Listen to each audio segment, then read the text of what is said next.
Every 24 hours, you undergo a physiological shutdown so complete it resembles a temporary death. The thalamus, the brain's relay station for sensory information, begins to gate its inputs. Sound, light, and the physical sensation of your surroundings are systematically muted. Your heart rate slows and your core temperature drops as you enter a state where the conscious self effectively vanishes. For nearly 30% of our lives, we occupy this specific void, a condition that remains the primary blind spot in our understanding of human consciousness. Modern neurology frames the study of sleep as a strictly contemporary achievement, enabled by the invention of the electroencephalograph and functional MRI. We treat the mapping of the sleeping mind as a pursuit of the late 20th century. However, the historical record suggests that the biological mechanics we are documenting today were observed and recorded 5 millennia ago. In the early city-states of Mesopotamia, a civilization without electricity or microscopes developed a framework for sleep that aligns with modern clinical observations. The evidence for this ancient record-keeping emerged during the aggressive excavations of the 19th century.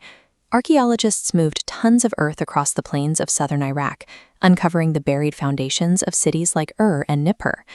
These vast trenches revealed more than just stone walls and defensive fortifications. They functioned as a massive retrieval site for thousands of clay tablets.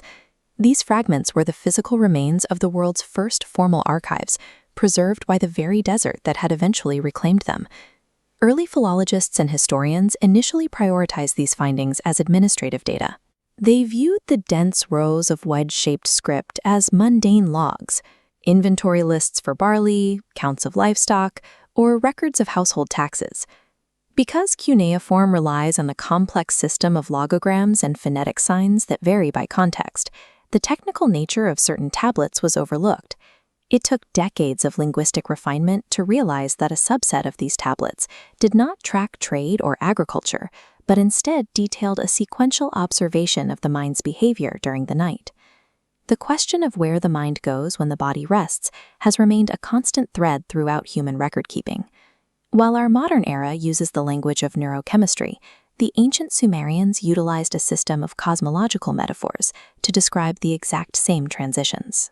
These tablets represent the earliest known attempt to document the departure of consciousness, suggesting that our current scientific curiosity is the continuation of an inquiry that began in the first cities of the Bronze Age. This multi-columned tablet outlines the Sumerian understanding of the sleeping state. The text describes a precise mechanical sequence where the individual's animating force, the soul or consciousness, untethers from the physical shell. The Sumerians did not view sleep as a period of restorative rest for the brain. They described it as a period of active mobility for the mind, where the conscious self departs to navigate a different environment, while the physical vessel remains stationary and hollow. To explain this separation, the center columns of the text reference the cosmological events of the Enuma Elish. In this creation myth, the world begins in a state of chaotic unity until the heavens are physically carved away from the earth. The tablet applies this logic to the human body. Just as the universe was formed through the separation of the heavy earth and the light sky, sleep is the nightly separation of the physical weight of the body from the weightless consciousness of the mind. The body remains anchored to the bed, while the mind occupies the heavenly space of the dream realm. The tablet provides a specific warning. The events experienced during sleep are not the products of imagination. To the Sumerian observer, the dream was a literal voyage. If a person witnessed a distant city or spoke with a deceased ancestor, it was because their consciousness had physically arrived at those coordinates. This departure left the physical body in a state of extreme vulnerability. It was described as a vessel without a pilot, maintaining only the barest biological functions required to prevent death, while the primary self was elsewhere. In the ancient Mesopotamian worldview, falling asleep represented a high-stakes transition. They characterized it as a sequence of exits from the physical world. Each night, the individual was forced to abandon the safety of their biological frame and navigate an unpredictable territory. This was viewed as a recurring ordeal, a period where the survival of the body depended on a specific secondary mechanism, while the mind was engaged in the trials of the dream world. The tablet maps the process of falling asleep by referencing the myth of Inanna's descent. As the goddess Inanna traveled into the underworld, she passed through 7 gates, and at each gate she was forced to surrender a symbol of her identity, her jewelry, her robes, and finally her pride. The Sumerians used this as a metaphor for the stages of unconsciousness. As we fall asleep, we surrender our sensory perception at the first gate, our short-term memory at the second, and our social identity at the third, until the consciousness reaches the deepest state of sleep, stripped of its waking ego. The Epic of Gilgamesh is used to illustrate the nature of the destination at the bottom of this descent. When Gilgamesh's companion, Enkidu, experiences the dream realm, he does not find rest. He finds a landscape of dust and labor, where the inhabitants are forced to endure trials and witness prophecies. The Sumerians believed that while the body lay still, the mind was working, often in a state of psychological stress or exhaustion, navigating the underworld of the unconscious. This division of existence creates a biological problem that the tablets address directly. If the conscious self has entirely vacated the premises, and the mind is occupied with the labors of the dream world, what prevents the biological system from failing? What ensures that the lungs continue to cycle and the heart continues to beat when the pilot is gone? The Sumerian solution was the guardian. The text describes a personal deity or a secondary life force that assumes control the moment the primary soul departs. This guardian stands watch over the vacant vessel. Its role is purely regulatory and protective. It maintains the rhythmic contraction of the heart and the involuntary movement of the diaphragm. It acts as a biological placeholder, ensuring that the body remains viable and stationary until the soul returns from its nightly journey. Survival through the night depended on the coordination of these two entities.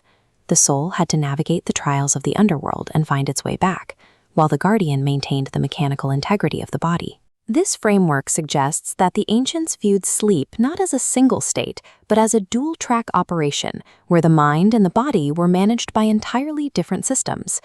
In the 1950s, researchers monitoring the brainwaves of sleeping subjects documented a phenomenon that mirrors this ancient dual-track system.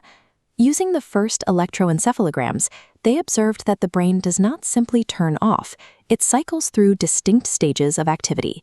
They discovered that during the deepest parts of the cycle, the brain becomes as active as it is during the day, even though the person remains unconscious. This diagram shows the mechanism known as REM atonia. During the dreaming phase, the brainstem sends signals that inhibit the motor neurons in the spinal cord, effectively paralyzing the body. This is a biological stripping of the garments. The brain disconnects itself from the muscles to ensure that the body stays immobile while the mind experiences the vivid activity of a dream. This prevents the sleeper from physically acting out their internal experiences, keeping the vessels stationary, just as the Sumerian tablets described. While the body is paralyzed, a specific network in the brain becomes highly active. This is the default mode network, the part of the brain that generates internal narratives, processes memories, and creates the subjective experience of wandering through a dream. When the brain stops processing external light and sound, this network takes over, creating a simulated reality. This is the biological reality behind the wandering soul, a consciousness that is detached from the physical world, but intensely active in an internal one. The role of the guardian is fulfilled by the autonomic nervous system, specifically the structures in the primitive brainstem. While the higher brain is occupied with dreams, the medulla oblongata and the pons maintain absolute control over the vital functions. They regulate heart rate and breathing without any conscious input. These systems act as the automated guardians of the body, maintaining homeostasis while the conscious mind is elsewhere in the default mode network. There is a structural overlap between the Sumerian mythological framework and modern neurology. Both systems describe a state of motor paralysis, a detached and active consciousness, and an automated regulatory system that keeps the body alive. While the Sumerians used the language of deities and underworlds, they were documenting the same physiological transitions that we record today with electrodes and computers. The tablet contains a specific warning regarding the return journey. It describes the danger of a rushed awakening, where the soul is forced back into the physical body before the guardian has finished its watch. If the timing is disrupted, The transition between the dream realm and the waking world fails, leading to a state of profound distress. The Sumerians describe this as being trapped by Lilu, or night spirits. In these accounts, the person wakes up but finds they cannot move. They feel a heavy weight on their chest and see shadowy figures in the room. They are conscious, but they are still under the influence of the underworld. They are caught in a threshold state where the dream and the physical world have merged, and the body remains locked in the guardian's grip even though the soul has returned. This ancient description corresponds to the diagnostic criteria for sleep paralysis. Clinical data shows that this occurs when a person wakes up while their brain is still in the state of REM atonia. The muscle paralysis, the guardian's grip, has not yet worn off, but the conscious mind is awake. Because the brain is still partially in the dreaming phase, it can project hypnopompic hallucinations, shadowy figures or feelings of dread, into the physical room. The patient in this study is experiencing a neurochemical timing error, the same error the Sumerians attributed to the interference of demons. The hallucinations and the paralysis are the results of a transition glitch. The demons recorded on the clay tablets were the subjective interpretations of a real biological event, the failure of the brain to properly synchronize the end of paralysis with the return of consciousness. The fear associated with these events is a direct byproduct of the brain's sudden realization that it is awake, but unable to control its frame. Every night, you participate in a journey that has remained completely unchanged since the beginning of human history. You share the same biological vulnerability and the same mechanical transitions as the people who first inscribed these observations into clay. When you fall asleep, you are engaging in a 5,000-year-old sequence of sensory dating and motor inhibition. The Sumerians used their limited tools to map the mechanics of sleep, creating a record that highlights our long-standing obsession with the nature of the mind. They understood that we are dual beings, relying on an automated system to keep us alive, while our consciousness explores an internal landscape. While these archives map the mechanics of sleep, they also contain a record of a final departure. Within the same archaeological collections, translators have identified a second tablet, one that describes the sequence of the mind when the guardian finally steps away and the soul departs for a journey from which it never returns.